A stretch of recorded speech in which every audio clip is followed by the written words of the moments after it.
Guns matter. There's no question about that. But the people using them matter as well. Now, what if we could identify the people who are likely to perform these kinds of murders before? What if you could identify them and get them help so they don't become homicidal, suicidal?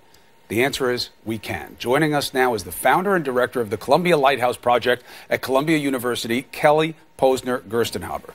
Doc, it is good to see you, as always. See you, Chris.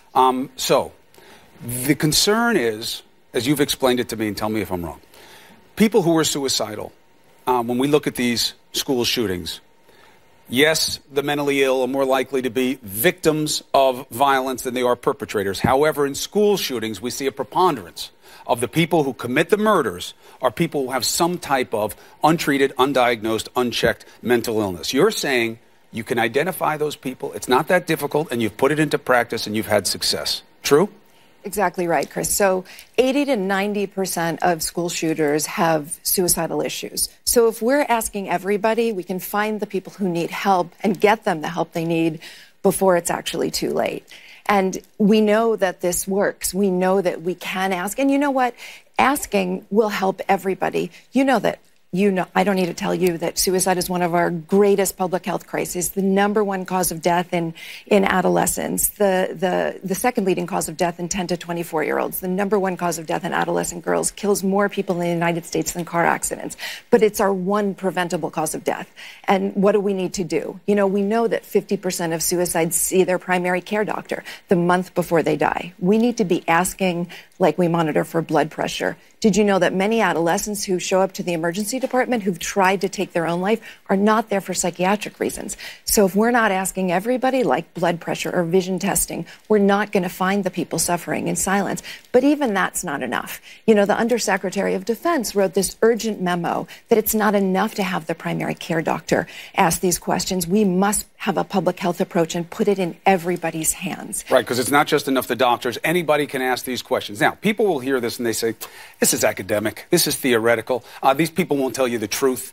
They're sneaky and they want to come in and kill everybody. You're saying the data, the science proves otherwise. How so?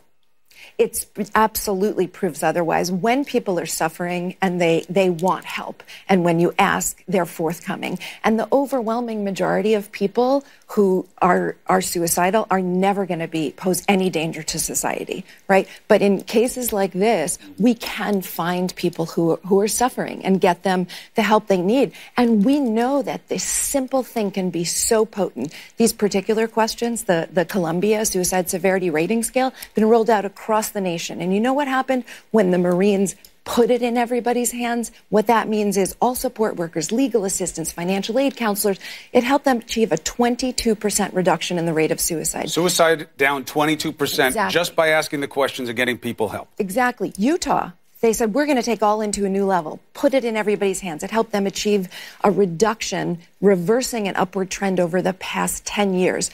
And you know what?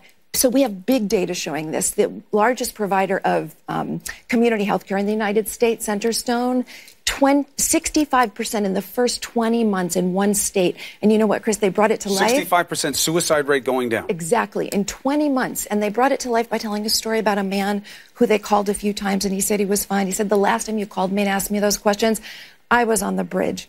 But the on-the-ground stories that we hear, I went and trained the athletic coaches at Princeton. And you remember one of the suicides a few years ago was an athlete. The people that see these kids up close in person, they're the front line of defense that can find them before they ever get to a doctor's office is who we need to arm. This kid, this man who just did this one in Florida, he didn't kill himself the way the others do. In these shootings, they usually kill themselves at some point or set themselves up for death by cop.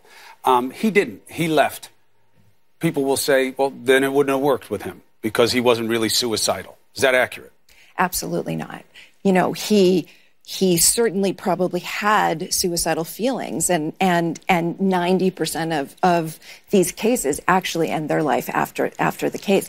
But absolutely not. You know, you don't have to actually die by suicide to be suicidal. If somebody had helped him and people were talking to him and getting him the help, then he wouldn't have been in this position. All right, so it is c-ssrs.columbia.edu. You go there, you will learn about the questions from the Columbia Protocol and where it is and where it still needs to be and is not. We will follow up with this on lawmakers and ask them why they're not doing it. Doctor, thank you very much for being with us. And congratulations, you are getting the highest civilian honor from the Department of Defense because of the effectiveness of asking these questions and the change they make. Thank you very much. Thank you, Chris. Be well.